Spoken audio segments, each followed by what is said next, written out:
Guys are going just about late in the season. Now I'm starting with weed-free soil, and I've added a little bit of organic fertilizer to this, and it's just been raked in, and now I'm going to mark out my drills or rows. You can use a trowel or a hoe for this, and these guys are going just about a centimetre or just under ½ an inch deep like that. I'm going to space them about 10 to 15 centimetres, that is 4 to 6 inches apart. I'm going to sow these salad onion seeds really thinly, and by that I mean dropping about 1 to 2 seeds every ½ inch or centimetre or so. Now it's worth taking your time over this because ultimately it will save you time later on thinning or pulling out the excess seedlings. Nice and steady, just watch for each individual seed to drop. Now, sometimes onions can be a little bit disappointing and fail to germinate properly, and that's because the seed, in my experience, really doesn't last long at all. So to avoid any problems, I would start with really super fresh seed, and that way you'll get a good germination rate.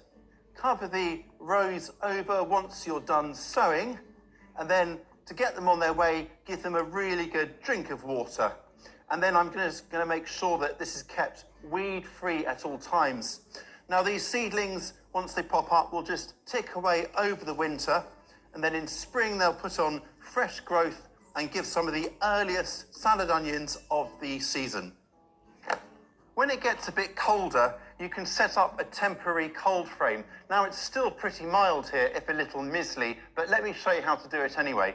So I'm just using this old rescued window pane here, and I've made a cut-to-size box frame for it already, and these sides here are just kept upright by sort of hemming them in with little bamboo canes like that, just to keep it kind of upright and in position.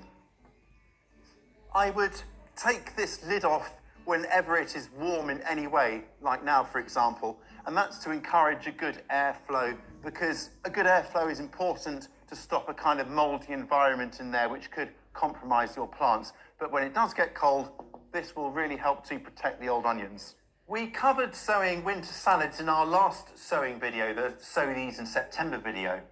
But there's one salad we didn't cover, and that is winter lettuces. Now, what are winter lettuces, I hear you ask? Well, they are simply very hardy varieties suitable for growing through the winter. Many of them have names that hint at this hardiness, such as Winter Gem, Arctic King, or this one here is Winter Density. But if you're unsure, just check the variety description to make sure it's suitable for sowing at this time of year. They can be sown throughout the winter, especially if you can offer them a bit of protection from the cold.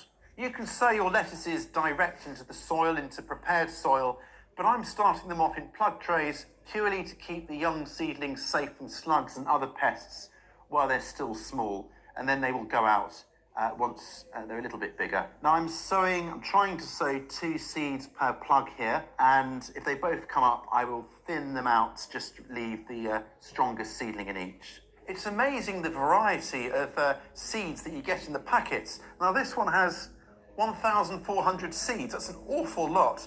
Whereas the salad onions we just sowed, I used pretty much an entire packet in just those 3 rows.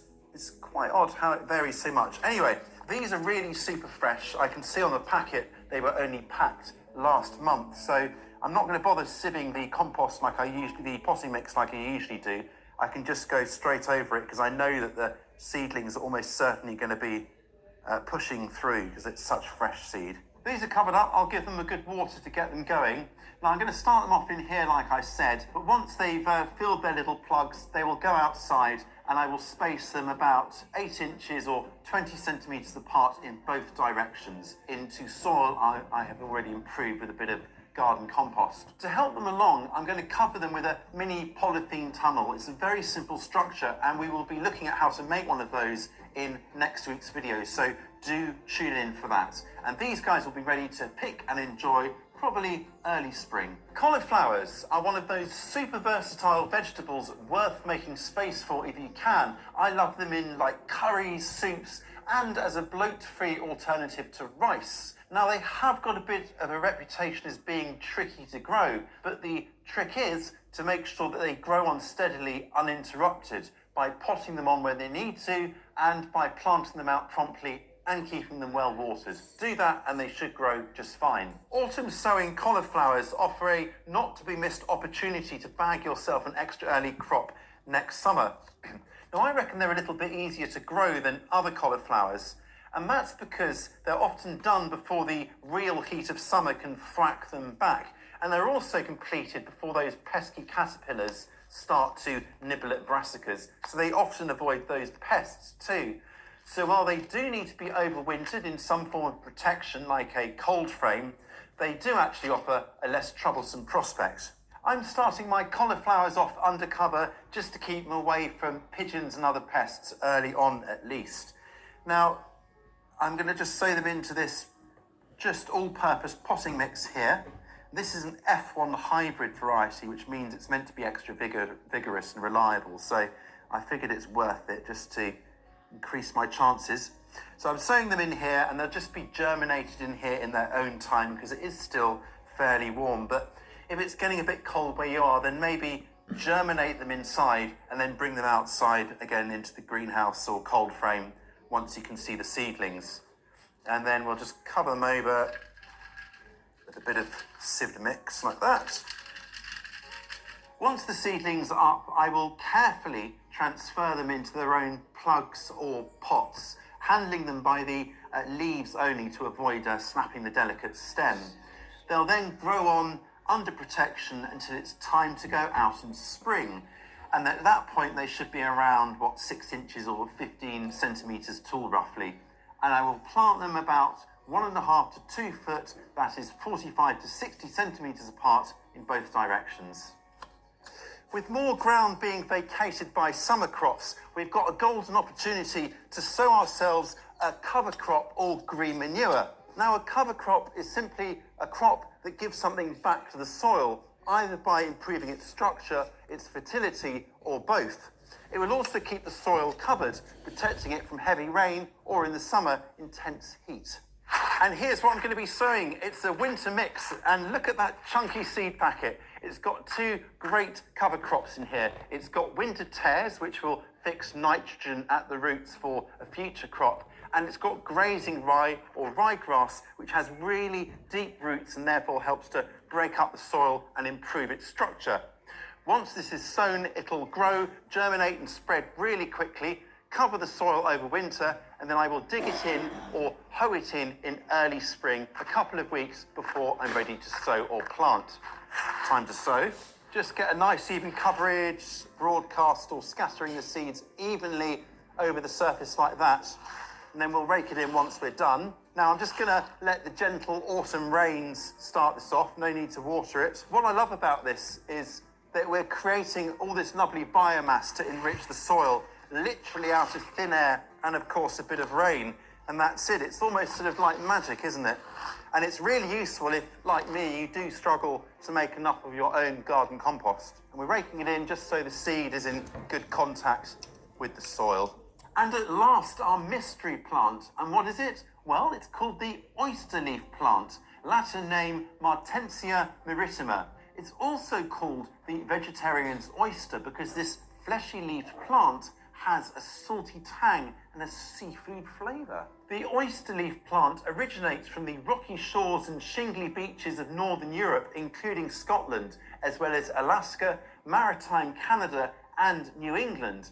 Apparently, it really does taste reminiscent of oysters. And here they are, and you know this is something special by this slightly unusual seed packet. Now, the seed packet recommends storing them in the fridge for 2 weeks before sowing, presumably to start breaking their dormancy. Originating from the coast, these guys can be submerged under sea for up to 2 weeks at a time and can survive incredibly cold temperatures. These are really tough cookies. Rocky, sandy shores obviously mean one thing. They like really, really well-drained growing mediums. So I've just used all-purpose potting mix and then cut it about half and half with some sharp sand, or you could use grit, something like that. And I've counted these seeds, there's only 5 of them, so let's bust them open, and a pot this size should be just fine for that number of seeds. Don't lose them, whatever, crikey. Let's see what we got here. It really is quite special. I'm quite excited about growing these. Never really heard of them before doing a bit of research, and well, now I'm really keen to try them. Spread them neatly and evenly over the surface, and there's 2 more lodged in the packet there at the end. Right, and now we're just going to cover them over with, just under 1 centimetre or like 1/3 of an inch or something of more of our really well-drained potting mix. Pat it down and give it a good water.